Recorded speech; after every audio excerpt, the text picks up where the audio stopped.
भाइयों बहनों, किसान हित यात्रा आ भारतीय जनता पार्टीए आ मैदाने जंग में उतरवू केम पड़્યું?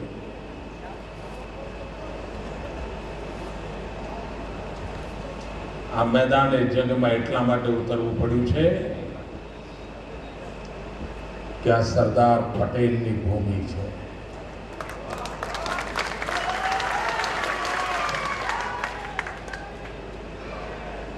અંગ્રેજ સલ્તનતને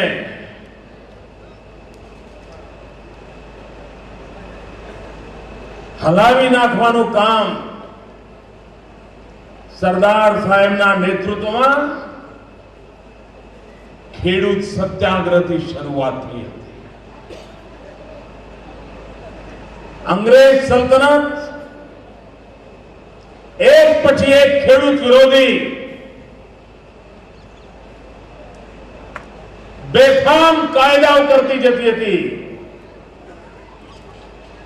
અને ખેડૂતનું જીવન દોહેલું બની ગયું હતું. ત્યારે સરદાર સાહેબે ખેડૂત પરિવારની બહેનોને, ખેડૂતોમાં એની માને, એની પત્નીને આહવાન કર્યું હતું કે આપણા ઘરના એક જવાનિયાને, એક ખેડૂતને અંગ્રેજ સલ્તનત સામે મોરચો માંડવા મોકલી આપો. અને ગુજરાતની માતા બહેનોએ સરદાર સાહેબના શબ્દને વધાવી લઈને દૂધમાં યુવાનોને અંગ્રેજ સલ્તનત સામે જંગ કરવા માટે મેદાનમાં ઉતાર્યા હતા. ભાઈઓ બહેનો, સરદાર સાહેબના આશીર્વાદથી આ ગુજરાત વિકાસ કરી રહ્યું છે. એ સરદાર સાહેબમાંથી પ્રેરણા લઈને આ ગુજરાત પ્રગતિની રાહ પર આગળ વધી રહ્યું છે. અને જો દિલ્હીની સલ્તનત ડગલે ને પગલે ગુજરાતના ખેડૂતોના હિતને એની કટલે આમ કરવા નીકળ્યું હોય, એને રેસી નાખતું હોય, ખેડૂતોના હિતને સત્તાના નશામાં પગ નીચે રગદોડી નાખતા હોય તો આ સરદાર સાહેબના વારસદારો છે, દિલ્હી સરકારને પડકાર કરવા અમે નીકળ્યા છીએ.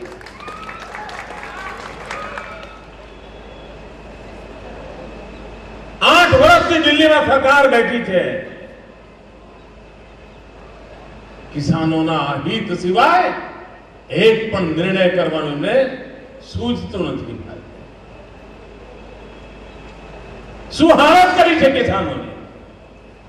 આ કપાસના મુદ્દે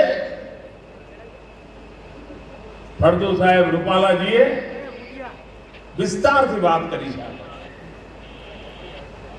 દિલ્હીની સરકાર જવાબ નથી આપી શકતી કે તમે એવું કયું કારણ છે કે રૂની નિકાસ કરવા પર પ્રતિબંધ મૂકી રહ્યા? અમને સમજાવો. કોઈ ખાદ્ય ચીજ હોય એ વિદેશ જતી હોય ને અહીંયા ભૂખમરો થતો હોય, તમે રોકો તો આ દેશનો ખેડૂત સહન કરવા તૈયાર છે.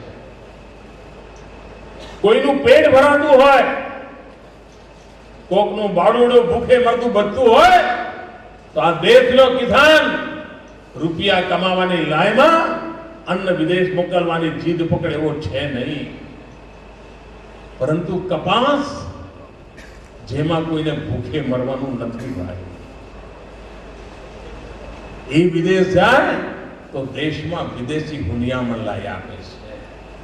આ ગુજરાતનો ખેડૂત કાળી મજૂરી કરીને જે સોનું પકવે છે ને, સફેદ સોનું, એ સફેદ સોનું જ્યારે બહાર જાય છે ત્યારે ડોલરના ડગલા હિન્દુસ્તાનની તિજોરીમાં આવે છે. એ કામ અમારા ગુજરાતનો ખેડૂત.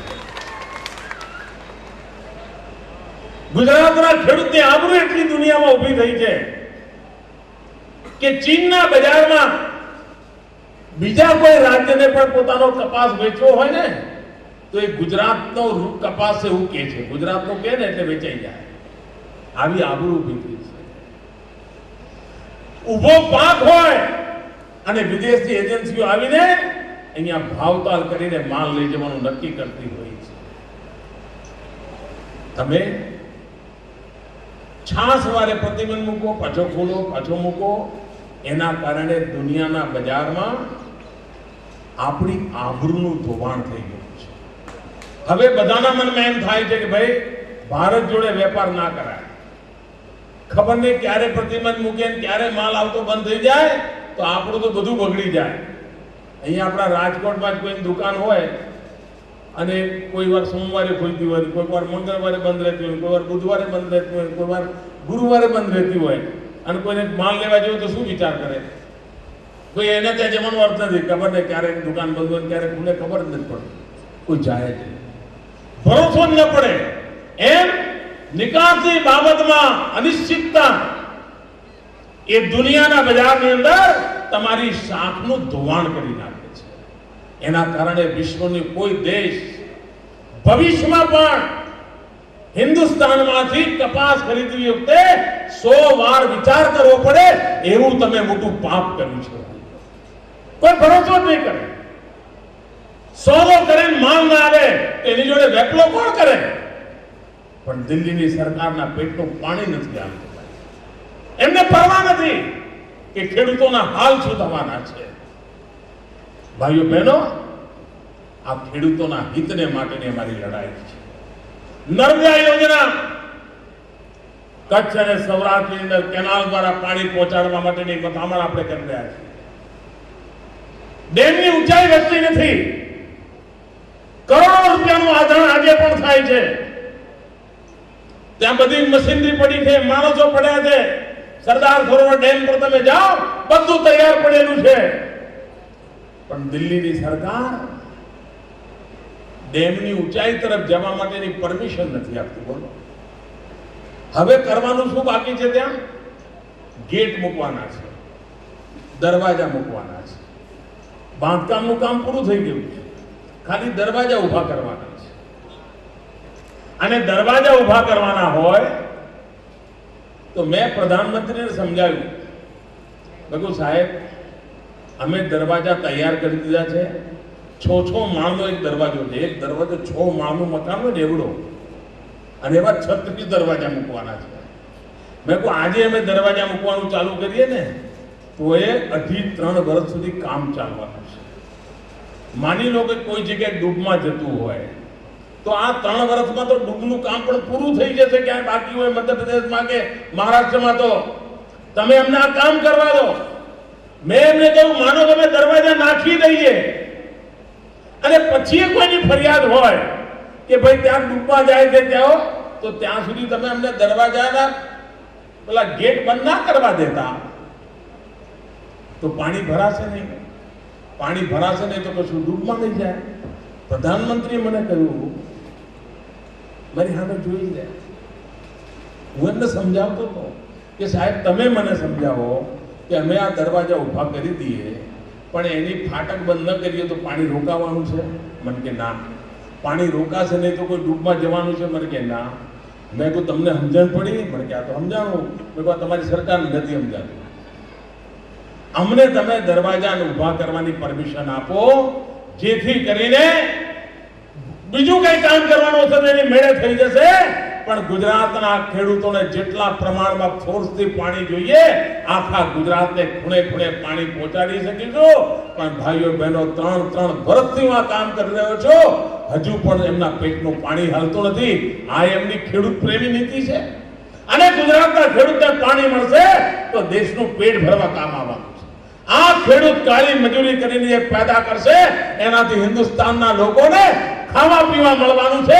એ કામ ગુજરાતનો ખેડૂત કરવા માંગે છે, એમાં પણ આડઅસર કરે છે, એમાં રૂકાવટ કરે છે. ભાઈઓ બહેનો, હિન્દુસ્તાન ભરમાં કેન્દ્ર સરકારની કેનાલો પાણી પહોંચાડવા માટે કેનાલો કરવાનું એક આયોજન છે. એમાં ભારત સરકાર જ્યાં દુષ્કાળગ્રસ્ત વિસ્તાર હોય કાયમી ત્યાં પાણી પહોંચાડો તો 90% સરકાર આપે છે. ભાઈઓ બહેનો, આપણે લખીને થાકી ગયા કે અમને તમારું ગુજરાત 10 વર્ષમાં 7 વર્ષ દુષ્કાળ વાળું રાજ્ય છે અમારા ખેડૂતોએ ભર ઉનાળામાં ચોકડીઓ ખોદી ખોદીને એમની જમાની પૂરી કરી નાખી છે. એવું અમારું ગુજરાત છે. અમને તમે આ યોજનાનો લાભ આપો જેથી કરીને અમે સિંચાઈના કામોને ગતિ આપીએ. ભાઈઓ બહેનો, મારે દુઃખ સાથે કહેવું છે, પંજાબને એનો લાભ મળે, મહારાષ્ટ્રને એનો લાભ મળે, રાજસ્થાનને એનો લાભ મળે, કર્ણાટકને એનો લાભ મળે, એકમાત્ર ગુજરાત એવું છે જેને એનો લાભ આપવાની ના પાડે છે. ક્યાં સુધી સહન કરવાનું અમારે? શું ગુજરાતના ખેડૂતો પર અન્યાય થાય, અત્યાચાર થાય અને અમે ચૂપ બેસીએ? આ કિસાન હિત યાત્રા કાઢીને આ દિલ્હીના લોકો કેવા કેવા કારસા રચ્યા છે એનો પાકે પાયો હિસાબ મારે આપવો છે. ભાઈઓ બહેનો, ખેડૂતોને બેંકમાંથી પૈસા આપવા. ગુજરાતનો ખેડૂત મોટે ભાવે કોઓપરેટિવ બેંકનો ખાતેદાર છે. એ નેશનલાઇઝ બેંકનો ખાતેદાર નથી. ગુજરાતમાં કોઓપરેટિવ બેંકનું કામકાજ ઉત્તમ પ્રકારનું છે. એના કારણે ખેડૂતને કોઓપરેટિવ સહેલું પડે છે અને ઘણું કરીને કોઓપરેટિવનો એક પ્રકારે પાર્ટનર છે. પરંતુ ભારત સરકાર હઠ પકડીને બેઠી છે અને હઠ એવી પકડી છે કે ખેડૂતોને પૈસા નેશનલાઇઝ બેંકમાંથી લે તો જ એને વ્યાજમાં રાહત મળે, કોઓપરેટિવમાંથી લે તો ના મળે. વાતો મોટી કરવાની, આપવાનું કઈ નહીં. ભાઈઓ બહેનો, અમારી સરકારને નિર્ણય કરવો પડ્યો કે કોઓપરેટિવ બેંકમાં પણ ખેડૂતને જો ધિરાણ જોઈતું હશે તેની વ્યાજની રકમની રાહત અમે કરી આપીશું અને એ સરકારની તિજોરીમાંથી અમે વ્યાજ ચૂકવીશું. અમે ચૂકવીએ છીએ, અમે ચૂકવીએ છીએ. ભારત સરકાર વીમા ઉતારે છે. મગફળીનો તમે વીમો લો તો 3.5%, પણ કપાસનો વીમો લો તો 6.5%. કેમ ભાઈ? હું એમને કહીને થાક્યો કે ગુજરાતનો ખેડૂત હવે મગફળી પકાવવાનું બંધ કરીને કપાસ તરફ વળ્યો છે. એને આવક થાય છે અને એને પણ એના છોકરા સુખી કરવા છે, એને પણ સુખેથી જીવવું છે. અને જ્યારે કપાસ પકવીને દેશમાં હુંડિયામણ કમાવી લાવે છે તો એને માટે પણ તમારે જે મગફળીના ભાવે વીમો ઉતરે છે એ જ ભાવે કપાસના ભાવે વીમો ઉતારવો જોઈએ. અને આપણને બધાને ખબર છે આપણે શું કરતા હતા?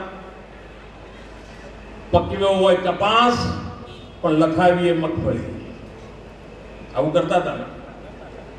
કારણ કે ચલો હવે ઓછા પૈસે વીમાનો મેળ પડે અને પછી કંઈક તકલીફ થાય એટલે આ વીમા વાળા અંદરથી પાણીમાંથી બોરા કાઢે કે તમારી તો મગફળી હતી જ નહીં, તમારો તો કપાસ હતો, તમારો વીમો પાસ નહીં થાય અને એના કારણે ખેડૂતનું બધું જ લૂંટાઈ જાય. આ રોજના ઝઘડા આપણે ત્યાં ચાલતા હતા. 3% મારી સરકાર ચૂકવી આપશે જેથી કરીને ખેડૂતને જૂઠું ના બોલવું પડે, એને ખોટું કરવું ના પડે અને કપાસ વાવે અને મગફળી લખાવે અને પછી જ્યારે વીમો પકવવાનો હોય ત્યારે ધાંધિયા થાય, ઝઘડા થાય, કોર્ટ કચેરીઓ થાય. આ બધી મુસીબતોમાંથી એને મુક્ત કરવા માટે અમારે આ નિર્ણય કરવો પડે. આ ભારત સરકાર આ કામ નહોતી કરી શકતી. ગુજરાતમાં કિસાનોના નામે છાસ વારે જૂઠાણા ચલાવનારા કોંગ્રેસના મિત્રો આ દિલ્હીમાં તમારી સરકાર બેઠી છે, આટલું તો કરાવી લાવો. નથી કરવું. ગુજરાતનો કિસાન બરબાદ થઈ જાય, લૂંટાઈ જાય, એની એમને કોઈ પરવા નથી. આ કારનામા એમણે ચાલુ કર્યા છે, એની એમને ચિંતા નથી. અને એટલે ભાઈઓ બહેનો, ડગલે ને પગલે અમારે ચિંતા કરવી પડે છે.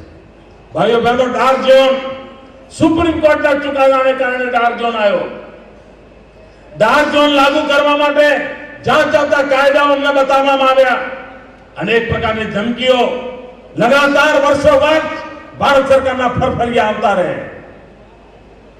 અને ખેડૂતની જિંદગી બરબાદ થતી જાય. ડાર્ક ઝોનની ચિંતા એમણે ન કરી. પાણીના તળ ઊંચા જતા હતા, પાણી ફ્લોરાઇડ વાળું થતું હતું, ખેતીમાં કામ ના આવે એવી પાણીની બરબાદી થઈ રહી હતી. ત્યારે અમે 10 વર્ષ સુધી એક અભિયાન ચલાવ્યું કે ડાર્ક ઝોનની અંદર પાણીનો સંચય કરો, વરસાદનું પાણી બચાવો, જમીનમાં જેટલું પાણી ઉતરે એટલું ઉતારો. ભૂતકાળની અંદર આ પાણી શોષાઈ ગયા છે, ફરી એકવાર આની ધરતીને જીવતી કરો. 10 વર્ષ સુધી કુવા ખોદ્યા, તળાવો ખોદ્યા, ચેકડેમો બનાવ્યા, પાણી જમીનમાં ઉતારવા માટેનું અભિયાન ચલાવ્યું. એક ધારી 10 વર્ષ સુધી આ મહેનત કરી, એનું પરિણામે આવ્યું કે હમણાં ભારત સરકારે નવેમ્બર મહિનામાં અમને રિપોર્ટ આપ્યો કે હવે તમારે ત્યાં આ વિસ્તારોમાં 3 મીટરથી 13 મીટર સુધી પાણીના તર ઉપર આવ્યા છે. ડાર્ક ઝોનની અંદર 10 વર્ષમાં પહેલી વાર 3 મીટરથી 13 મીટર પાણીના તર ઉપર આવ્યા. ભાઈઓ બહેનો, જેવો આ રિપોર્ટ આવ્યો એની સાથે જ મારી સરકારે નક્કી કર્યું આ ડાર્ક ઝોનમાંથી હવે ગુજરાતને મુક્ત કરવામાં આવશે. ગુજરાતના ખેડૂતોને મુક્ત કરવામાં આવે છે. ખેડૂતોને વીજળીના કનેક્શનના જુઠાણા બોલાવનારો મારે કહેવું છે, ભાઈઓ બહેનો, કેવો અન્યાય કર્યો છે આપણા લોકોને. આ લોકોએ ગયા 50 વર્ષની અંદર ગુજરાત જ્યારથી નિર્માણ થયું એમાં 41 વર્ષ રાજ કર્યું છે કોંગ્રેસના મિત્રોએ. 40 વર્ષમાં ગુજરાતના ખેડૂતોને કુલ જેટલા વીજળી કનેક્શન એમણે આપ્યા છે એના કરતા વધારે ખેડૂતોને વીજ કનેક્શન અમારી સરકારે આપ્યા છે 40 વર્ષમાં. અરે ભાઈઓ બહેનો, સબસ્ટેશન ખેડૂતને લંગડી વીજળી મળે, લંગડી ડ્રીપિંગ થાય, મોટર બળી જાય, ટ્રાન્સફોર્મર બળી જાય, એનો ઉપાય શું? ઉપાય આ કે ઠેર ઠેર તમારે સબસ્ટેશનો બનાવવા પડે. અને સબસ્ટેશનો બનાવો તો વીજળીનો પુરવઠો નિયમિત રીતે આપી શકાય. અને ખેડૂતોને 12 મહિનામાં 2 વાર મોટર બળી જાય એટલે 12-15 હજાર રૂપિયાનું આધાર થાય. ટ્રાન્સફોર્મર બળી જાય 40-45 દાડા સુધી ટ્રાન્સફોર્મર એમને લટકતું હોય, કોઈ બદલવા ના આવે અને ખેડૂતનો પાક પીળો પડી જાય, એને બિચારાને ટીપું પાણી ન મળે. આ દિવસો ગુજરાતે જોયા હતા. એક ધારાસભ્ય 5 વર્ષ રહે, 5 વર્ષ, અને 5 વર્ષના ગાળામાં એ પોતાના મત વિસ્તારમાં એક સબસ્ટેશન નહોતો આપી શકતો. ભાઈઓ, ગુજરાતમાં આવું બહુ જવાબદારીપૂર્વક બોલું છું. 5 વર્ષ સુધી એ ધારાસભ્ય રહ્યો હોય, પોતાના વિસ્તારની અંદર એક સબસ્ટેશન નહોતો આપી શકતો. વર્ષની અંદર વધુમાં વધુ 15 સબસ્ટેશનો ભૂતકાળમાં કોંગ્રેસની સરકારો બનાવતી. આખા ગુજરાતમાં 12 મહિનામાં 15 સબસ્ટેશનો. ક્યાંથી વીજ પુરવઠાનું નિયમન થાય? ભાઈઓ બહેનો, અમારી સરકાર વર્ષે 150 નવા સબસ્ટેશન બનાવે છે અને એક ધારાસભ્યના કાર્યકાળ દરમિયાન પોતાના વિસ્તારમાં 10-10, 12-12, 15-15 સબસ્ટેશનો માંગણી પ્રમાણે ઉભા કરી શકે છે. ભાઈઓ બહેનો, કચ્છ કાઠિયાવાડની ધરતીના ખેડૂતોને વીજળી જોઈતી હોય ને તો વીજળી સુરતથી ન લાવવાની હોય. કાઠિયાવાડ અને કચ્છની અંદર વીજળીના કારખાના ઉભા કરવા પડે તો નજીકમાં વીજળી એને પૂરતા પ્રમાણમાં સમયસર આપવાનું નેટવર્ક ઊભું થાય, નહીં તો ન થાય. ભાઈઓ બહેનો, ગુજરાતે અત્યાર સુધી, ગુજરાતનો જન્મ થયો ત્યારથી અત્યાર સુધી બધી વીજળી દક્ષિણ ગુજરાતમાં જ પેદા થતી હતી. આ બાજુ વીજળીનું કારખાનું જ નહોતું લાગ્યું. અમે પ્રયત્ન કર્યો છે અને ગુજરાતમાં અમે આવ્યા એ પહેલા જેટલી વીજળી પેદા થતી હતી એટલી વીજળી હવે એકલા સૌરાષ્ટ્રની અંદર પેદા કરવાના કારખાનાઓ છે અને આ એક જ વર્ષમાં એ ઉત્પાદન કરતા થઈ જશે. આ એક વર્ષની અંદર હજારો મેગાવોટ નવી વીજળી એકલા મિત્ર સૌરાષ્ટ્રના ઉત્પાદનથી ઉમેરાવાની છે. કેમ આ કામ એમને સૂચતું નહોતું? એમણે ખેડૂતોનું ભલું નહોતું કરવું. દક્ષિણ ગુજરાતમાં ગોલ્ડન કોરિડોર હતો, અંકલેશ્વરથી વાપી સુધી કારખાનાઓની વણઝાર હતી. એક કારખાનાઓને વીજળી મળે એટલા માટે વીજળીના કારખાના ત્યાં નાખવામાં આવતા હતા. કચ્છ કાઠિયાવાડની ધરતી જેનો ખેડૂત વીજળી માટે મરતો હતો, એક વીજળીનું કારખાનું એમણે લગાવ્યું નહોતું. એ અમારો જવાબ માંગે છે. ભાઈઓ બહેનો, ગુજરાતના ખેડૂતોને ગુમરાહ કરવાના જે પાપ ચાલી રહ્યા છે એની સામે અમારો આક્રોશ છે. ગુજરાતને રફે દફે કરવાના ષડયંત્રો ચાલી રહ્યા છે એની સામે અમારો આક્રોશ છે. ભાઈઓ બહેનો, આજે વીજળીની બાબતમાં આજે ગુજરાતનો ખેડૂત હિન્દુસ્તાન આખું ગૌરવ કરેલી અને મહેનત કરીને વીજળીના ક્ષેત્રે ક્રાંતિ કરી દીધી છે. આખા દેશનો કૃષિ વિકાસ દર 3% ડચકા ખાય છે ભાઈઓ, 3% ડચકા ખાય છે। આ ગુજરાતના ખેડૂતોની કમાલ જુઓ, એને કૃષિ વિકાસ દર 11% પહોંચાડે છે। આ મારા ગુજરાતના ખેડૂત આલમને નમન કરું છું દોસ્તો। આ ગુજરાત ખેડૂત આલમની જય જયકાર કરું છું। એને આખા દેશને રસ્તો બનાવ્યો છે કે 10 વર્ષમાં 7 વર્ષ દુકાળ રહેતો હોય એવા રાજ્યની અંદર કેવી રીતે કૃષિ ક્રાંતિ કરી શકાય છે, આ ગુજરાતના ખેડૂત પાસે શીખવા આવો। આ ગુજરાતના ખેડૂતે પુરવાર કરી દીધું છે। ભાઈઓ બહેનો, ડેરીનો ઉદ્યોગ, શ્વેત ક્રાંતિની વાતો થઈ। શ્વેત ક્રાંતિની દિશામાં કાઠિયાવાડને શું ભાઈ, કોઈ મને સમજાવે? પશુપાલક કચ્છ અને કાઠિયાવાડમાં ઉનાળો શરૂ થયો નથી કે ઢોરોની વણઝાર દક્ષિણ ગુજરાત તરફ પ્રયાણ કરતી હોય। અહીંના ખેડૂતને પૈસા દૂધ ઉત્પાદનમાં મળે નહીં, ઢોર રાખવું પાલવીના એવી દશા હતી। ભાઈઓ બહેનો, આજથી 7 વર્ષ પહેલા કચ્છ કાઠિયાવાડની અંદર 1.25 લાખ લીટર દૂધ ઉત્પાદન થતું હતું। 1.25 લાખ લીટર। ભાઈઓ બહેનો, આજે એ 15 લાખ લીટરે પહોંચ્યું। 15 લાખ લીટર। આ પૈસા રોજનું જે દૂધ બનાય છે ને, 5 કરોડ રૂપિયા જેવી માતબર રકમ કેશ રોજ ખેડૂતના ઘરમાં પહોંચે છે। આખા કચ્છ અને કાઠિયાવાડમાં 5 કરોડ રૂપિયા દૂધના રોજ એને તાજા તમતમતા ઘરની અંદર રોકડા કલદાર આવે છે। ખેતીની અંદર નાની મોટી તકલીફ થઈ હોય તો દૂધના કારણે આગળ વધી શકે। કેમ ગુજરાત સાહેબ આશ્ચર્ય થશે? આની વાતો કરનારાઓએ ઠરાવ કર્યો તો, ભૂતકાળની સરકારે ઠરાવ કર્યો તો કે કચ્છ કાઠિયાવાડની અંદર કોઈ પણ પ્રકારની નવી ડેરી કરવાની જરૂર નથી, આવો ઠરાવ કર્યો હતો। અમે આખી વાત પલટી નાખી અને આજે ડેરી ઊભી થાય એના માટે સરકાર કરોડો રૂપિયાની મદદ કરે છે। આ એક જ વર્ષમાં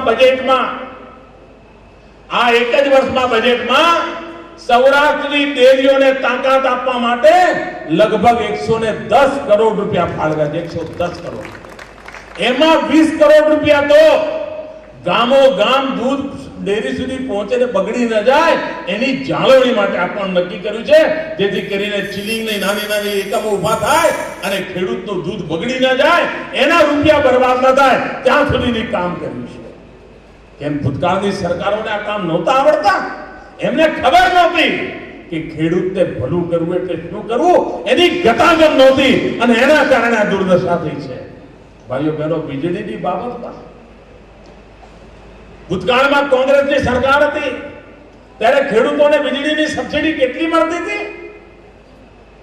આંકડા બધા ઉપલબ્ધ છે। ભાઈઓ બહેનો, અમે જ્યારે સત્તા પર આવ્યા એના પહેલા ગુજરાતમાં વીજળી માટે ખેડૂતોને સબસિડી માત્ર 500 કરોડ રૂપિયા જતી હતી। 500 કરોડ રૂપિયા। આજે ગુજરાતની સરકારની તિજોરીમાંથી ખેડૂતોને વીજળી મોંઘી ન પડે એટલા માટે સરકારની તિજોરીમાંથી બિલ ભરવામાં આવે છે અને સબસિડી જાય છે 3000 કરોડ રૂપિયા। દર વર્ષે ખેડૂતોને વીજળી એના ભાણ ન વધે, એ ખેતીના ક્ષેત્રમાં પગભર જિંદગી જીવી શકે એના માટે 3000 કરોડ રૂપિયા દર વર્ષે ગુજરાતની તિજોરીમાંથી આ ખેડૂતોના ચરણે ધરવાનું કામ અમારી સરકાર કરે છે। અને એ લોકો શું કરે છે? વીજળી પેદા કરવા માટે કોયલો જોઈએ, વીજળી પેદા કરવા માટે ગેસ જોઈએ। આ 10 જ વર્ષમાં એમણે કોલસાના ભાવ એટલા બધા વધારી દીધા છે, ગેસના ભાવ એટલા બધા વધારી દીધા છે, કોયલો લાવવો હોય તો રેલવેનું ભાડું એટલું બધું વધારી દીધું છે કે જે વીજળી પહેલા 40-45 પૈસા ફ્યુઅલનો ખર્ચો આવતો હતો એ આજે લગભગ 1.5 રૂપિયા ખર્ચો આવવા માંડ્યો છે। 3 ગણો ખર્ચો માત્ર કોલસા, ગેસ, રેલવેના ભાડા એના વધારાને કારણે આવ્યો છે। આટલું બધું ભારણ વધારી દીધું દિલ્હીની સરકારે, તેમ છતાંય અમે ગુજરાતના ખેડૂત ઉપર એક કાણી પાઈનો બોજ વધવા નથી દીધો। એક કાણી ફાયદો બોજ વધવા નથી દીધો અને એ હિંમત આપી છે. એના કારણે આજે ગુજરાતનો ખેડૂત હિંમતભેર ખેતીના ક્ષેત્રમાં પ્રગતિ કરી રહ્યો છે. ભાઈઓ બહેનો, અમે ગુજરાતના ખેડૂતોને ડ્રીપ ઇરિગેશનની વાત કરી, પાણી બચાવવા માટે આહ્વાન કર્યું અને મારે ગુજરાતના ખેડૂતોને ગર્વ સાથે અભિનંદન કરવા છે કે જે ગુજરાતમાં પહેલા માંડ 10,000 હેક્ટર જમીન પર ટપક સિંચાઈનો ઉપયોગ થતો હતો, પાણી બેફામ વપરાતું હતું, આજે ભાઈઓ બહેનો આ ગુજરાતની અંદર 4 લાખ હેક્ટર ધરતીમાં ટપક સિંચાઈથી ખેતી કરવાનું કામ આ મારા ખેડૂત ભાઈઓ કરી રહ્યા છે. 4 લાખ હેક્ટર ક્યાં અને 10,000 હેક્ટર ક્યાં? અને આ 4 લાખ હેક્ટર ટપક સિંચાઈ કરવા માટે સબસિડી આપવાનું કામ આ સરકારે કર્યું છે. 1 લાખ રૂપિયાનો ખર્ચો થતો હોય ટીપકમાં, માત્ર 5,000 રૂપિયામાં થાય, એની વાત પૂરી થઈ જાય અને એનું કામ આજે ખેડૂતને થઈ રહ્યું છે, એની આવક વધી રહી છે. ભાઈઓ બહેનો, હમણાં વિધાનસભાની અંદર અમે એક મહત્વપૂર્ણ જાહેરાત કરી છે. ગુજરાતનો જન્મ થયો ત્યારથી હજારો ખેડૂતો પર કેસ ચાલે છે, હજારો ખેડૂતો પર વીજળીના લેણાના કેસ ચાલે છે. 1,000 રૂપિયાનું 1960 કે 62 નું બિલ હોય, વ્યાજ કરતા હવે 1.5 લાખ 2 લાખે પહોંચ્યું છે. ખેડૂત એ બિલ ભરી શકતો નથી, કેસ ચાલ્યા કરે છે, એને નવું કનેક્શન નથી મળતું, ખેડૂત હેરાન થઈ રહ્યો છે. ભાઈઓ બહેનો, મારી સરકારે આજ વિધાનસભામાં હમણાં 10 દાડા પહેલા અમે હિંમતભેર નિર્ણય કર્યો છે કે 1960 થી અત્યાર સુધીમાં જેટલા પણ ખેડૂતોના વીજળી અંગેના કેસ છે એ બધા કેસ એક કાગળિયા ઉપર સહી કરીને બધા કેસ અમે કેન્સલ કરી નાખ્યા. બધા કેસ કેન્સલ કરી નાખ્યા. એટલું જ નહીં, એનું જે લેણું લેવાનું નીકળતું હતું, એને લાખ રૂપિયા આપવાના હોય, 2 લાખ ચૂકવવાના બાકી હોય, 5 લાખ ચૂકવવાના બાકી હોય, અમે એક ધડાકે નક્કી કરી દીધું, માત્ર 5,000 રૂપિયા ભરશે, એનું બધું જૂનું માફ કરી દેવામાં આવશે અને એને નવેસરથી વીજળીનું કનેક્શન આપવામાં આવશે. ભાઈઓ બહેનો, ખેડૂતની ચિંતા કેમ કરાય એ આ સરકારે કરી બતાવ્યું છે.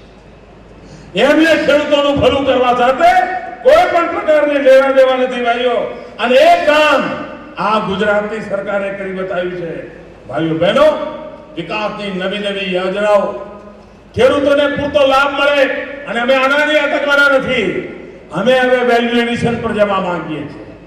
ખેડૂતને મૂલ્ય વૃદ્ધિ કેવી રીતે થાય, એ જે ઉત્પાદન કરે છે એ ઉત્પાદનમાં મૂલ્ય વૃદ્ધિ કેવી રીતે થાય અને દુનિયાના બજારમાં ગુજરાતનો ખેડૂત પણ ડંકાની ચોટ પર પોતાનો માલ વેચીને વધારે કમાણી કેવી રીતે કરે, એની દિશામાં અમે આગળ વધવા માંગીએ છીએ.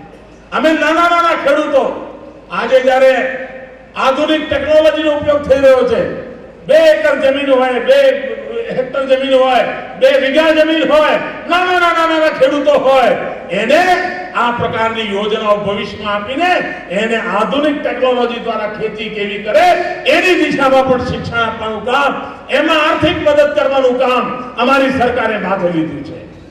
ભાઈઓ બહેનો, દિલ્હીની સલ્તનત ગુજરાતના ખેડૂતોને તબાહ કરવા બેઠી છે. હું આપને વિશ્વાસ આપેલો છું, દિલ્હી ગમે તેટલું જોર જુમ કરે, હું ગુજરાતના ખેડૂતને મરવા નહીં દઉં. હું ગુજરાતના ખેડૂતને કરવા નહીં દઉં.